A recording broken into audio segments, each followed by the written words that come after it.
All right, hello, and welcome back to the channel. This is Jimmy, and thank you for clicking on another video. I don't know who needs to necessarily hear today's video, but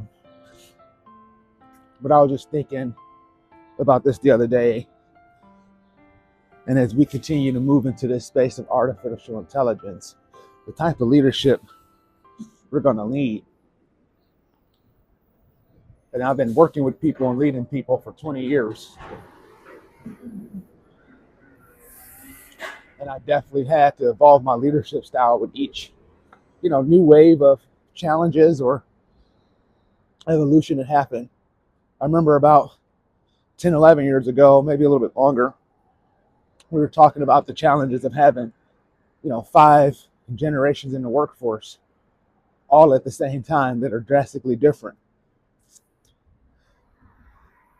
And while I think the conversation about DEI has turned more political than what it needs to be, a big part of that work was around ushering in the new generation of employees and merging them with the existing workforce. And I think today we find ourselves in another pivotal moment. And so I'm talking to leaders, and maybe this is you, this is who this video for. If you're a leader and you find yourself not able to connect with your team, think about my team's behavior. And I remember coaching a leader one day, and they said they were not comfortable sitting in their break room because the employees would get up and leave. And that's a pretty tough spot to lead in if you feel that your employees want to have that type of feeling about you. Or maybe you have a tough time connecting and you haven't figured out how to provide actionable and meaningful feedback to help people grow. And maybe you're stuck, right? You're frustrated, you don't have the belief, and you're not getting the development. But when you lead people, your leader can never be the excuse to provide a poor experience. And I think that's critical. Only we can make it. We can. Come on, we can make it. 2, 1. Yes, we made it. But that's extremely critical that, you still provide an amazing experience. One of the things that I developed as I started leading larger teams was human leadership and human-centered leadership. And you might have heard me talk about this on the channel before.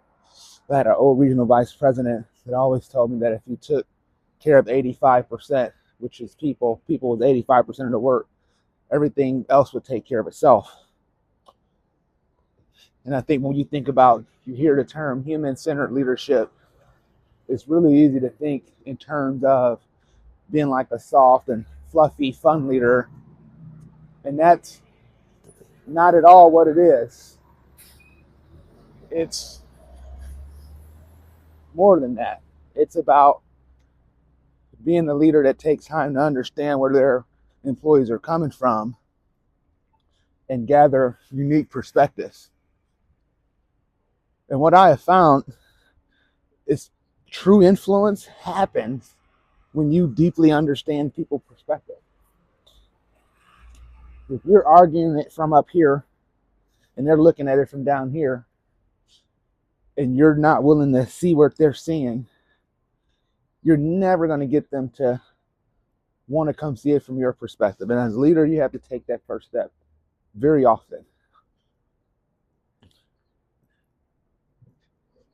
And a lot of times that I've learned, and I've worked with leaders, and one of the things that I coach leaders that are struggling to connect with their team on, the first thing I tell them to do is talk less.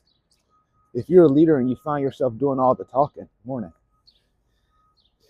you're always trying to impart knowledge. You're not really hearing the perspective. And so you don't know how these things are landed.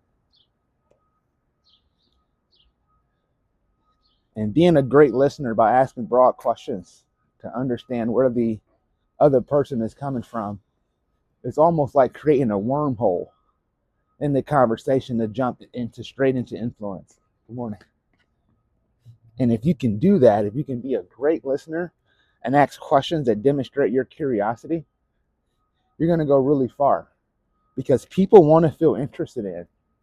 And you taking that moment as a leader to genuinely understand where this person is coming from, try to understand why they see it that way, not just what they see, why, what may have happened to lead them to have that perspective.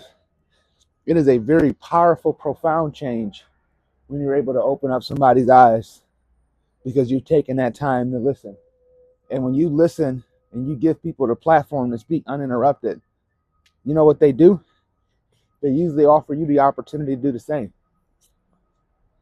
So let people talk, let people share their perspective, let people paint their full picture, and then as a leader, figure out exactly the gap and where they're stuck. And if you can do that consistently, you can build trust with your team really fast. Good morning. But it does take consistent work to be an active listener and not a listener who's only listening to respond. So that's it, folks. Thank you for, what's up, Rick? Thank you for clicking on another video. This was just something on my mind. Hopefully this resonated with you. If you're finding yourself stuck a little bit with your team, work on gathering their perspective and being a really great listener and connecting with them on a human level. And when you understand where they're getting stuck with the work, it creates a wormhole just for you to jump right into it. So if you found this helpful, you know what to do. Please share it with somebody you find helpful. And don't forget to hit that like and subscribe button if you haven't done so already. This is Jimmy. I'll see y'all soon.